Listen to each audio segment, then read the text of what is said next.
Good morning. আবার চলে আসলাম তোমাদের সাথে একটু গল্প করতে। গল্পও করব, রান্নাও করব। তা যাই হোক, প্রথমেই আগে জিজ্ঞেস করি, তোমাদের নিশ্চয়ই এতক্ষণে জল খাওয়া হয়ে গেছে, আমারও হয়ে গেছে। তা আজকে আমি বেশি কিছু রান্না করব না, যেটুকুনি করবো সেটাই শেয়ার করব তোমাদের সাথে। আর আজকে ছেলে ফিরছে, ও ফিরতে ফিরতে বিকেল হয়ে যাবে। যাই হোক, তখন রাত্রে গরম গরম ওকে কিছু বানিয়ে দেবো।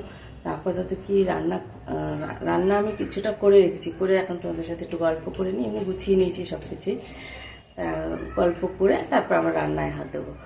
মানে চাল ঠাল এনে সব ভিজিয়ে সব গুছিয়ে নিয়েছি, তাহলে একটু গল্পটা করে নিই তারপর রান্নায় হাত দেবো। তা যাই হোক, কী রান্না করেছি সেটাই চলো দেখাই তোমাদের, আর কী করবো সেটাও দেখাই। আর এতক্ষণে তো তোমাদের জল খাওয়া হয়েই গেছে, আমারও হয়ে গেছে। আর তোমরা কে কী রান্না করছো সেটাও একটু জানিও। চলো, শাক ভাজা করে রেখেছি, পাট শাক ভাজা করে রেখেছি। ভেবেছিলাম পাট শাক দিয়ে মটর ডাল করব, তো মটর ডাল আমার সিদ্ধও হয়ে গেছিলো, এই দেখো সিদ্ধ করেও রেখেছি।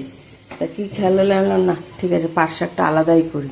পাট শাক আলাদা করেছি, আর এখানে দেখো যে পাতলা করে আমি টক করে রেখেছি, ঠান্ডা হলে ফ্রিজে ঢুকিয়ে দেবো। এই জন্য আর মিটকেসে রাখিনি এগুলো।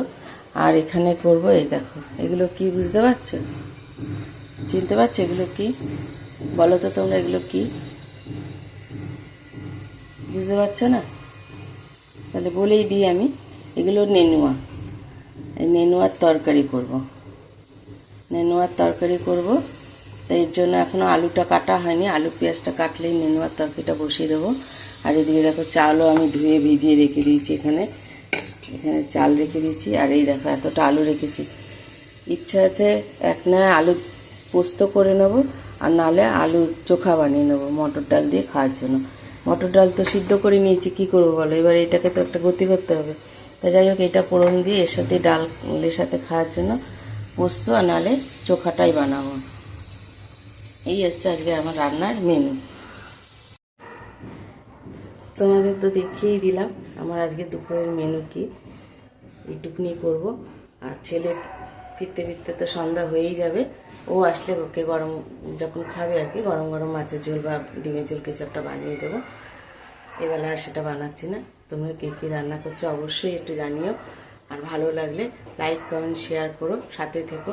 আর ফেসবুক মামা তো বলেই দিয়েছে একটু বড় বড় ভিডিও বানাতে হবে, তাই কী আর করবো, তোমাদের সাথে গল্প করতে করতেই বড় ভিডিও বানিয়ে নিচ্ছি। আমি বাইরে তো যেতে পারবো না।